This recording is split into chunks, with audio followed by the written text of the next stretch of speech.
Nous avons devant nous une vague de faillites, une vague de difficultés sur le front de l'emploi très violente.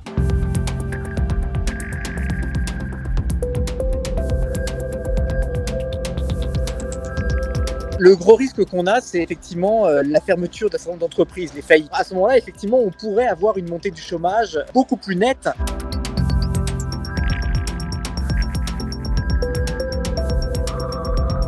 En fait, le taux de chômage en France, il a progressé de manière lente, mais continue, assez longtemps, jusqu'en 2015-2016. Et puis, il a baissé de manière très faible. Et puis, la baisse s'est accélérée à partir de 2017, 2018, 2019. On est passé finalement d'un taux de chômage qui dépassait les 10% à un taux de chômage qui est pratiquement passé sous les 8% à un moment donné, en 2019, à tel point qu'on commençait à avoir des tensions sur le marché du travail avec des problèmes de recrutement. C'est vrai qu'en France, ce qu'on appelle le taux de chômage structurel, c'est-à-dire le taux de chômage en dessous duquel on commence à avoir des tensions très fortes de recrutement avec des pressions à la hausse sur les salaires, on estime que il se situe entre 7 et 8%. Donc on n'était pas loin du socle pour la France. Le taux de chômage, il est mesuré dans les enquêtes sur les forces de travail et on pose 3 questions aux gens. On leur demande si ils sont à la recherche d'un emploi, s'ils n'ont pas travaillé et s'ils sont disponibles tout de suite pour prendre un travail. Et s'ils répondent non à une de ces 3 questions, ils ne sont pas comptabilisés comme chômeurs. Et ce qui s'est passé pendant les confinements, et notamment le premier confinement, c'est que beaucoup de gens en fait, n'avaient pas travaillé, étaient disponibles pour prendre un travail, mais en fait ne recherchaient pas, parce qu'en fait ils considéraient que leur secteur était complètement fermé.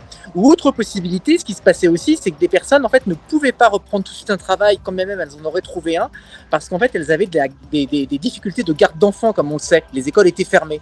Et donc c'est ce qui a expliqué la baisse pendant le premier confinement. Le premier confinement, en fait, il était beaucoup plus nocif parce que beaucoup de secteurs se sont complètement arrêtés, notamment la construction en France, alors que dans d'autres pays, notamment l'Allemagne, le secteur de la construction a continué à fonctionner. Et aussi en France, comme dans d'autres pays, les écoles ont été fermées, ce qui a énormément entravé le fonctionnement du marché du travail et le fonctionnement des entreprises. Et ce qui s'est passé, c'est que beaucoup d'entreprises ont tout simplement fermé boutique pendant pas mal de temps, y compris celles qui pouvaient théoriquement continuer à fonctionner parce qu'il n'y avait plus personne ou plus suffisamment de personnes pour fonctionner. Et puis il y avait des fins de CDD aussi, pas mal d'entreprises ont à ce moment-là mis fin à des CDD, c'était plus facile que de faire du chômage partiel pour ces personnes-là. Donc on a eu vraiment un arrêt du marché du travail assez fort à cette période-là. Au 4e trimestre, on a eu un 2e confinement. Alors certes, les écoles n'étaient pas fermées, mais quand même, beaucoup d'activités, notamment l'activité de service, ne fonctionnaient plus. Beaucoup de commerces étaient fermés. Et du coup, pas mal de personnes, en fait, n'ont pas recherché un travail dans les secteurs de services pour lesquels elles étaient qualifiées. Et donc, en fait, elles sont ressorties comme inactives dans les enquêtes sur les forces de travail qui servent à calculer le taux de chômage. Alors qu'en fait, ces personnes font partie d'un halo du chômage. Dès lors que ces services se réouvrent, ces personnes vont se remettre à chercher activement un travail.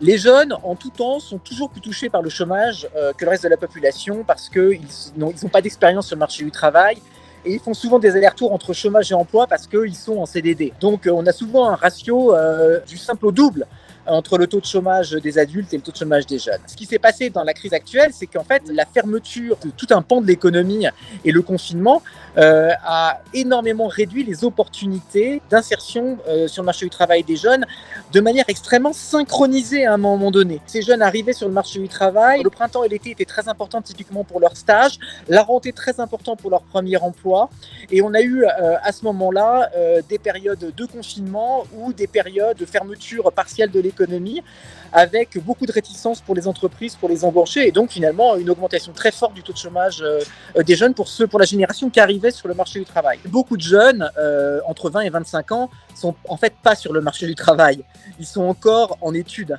Donc en fait c'est un jeune sur 5 actif, c'est-à-dire qui a terminé ses études, qui est au chômage. Mais en fait, beaucoup moins, probablement un jeune sur 7, je pense, ou un jeune sur 8 qui serait au chômage si on incluait aussi tous les jeunes qui sont encore dans le système éducatif. La hausse de la durée du chômage, en fait, c'est un phénomène qu'on observe avec beaucoup de retard. C'est-à-dire que la durée du chômage continue à augmenter même lorsque le taux de chômage commence à baisser.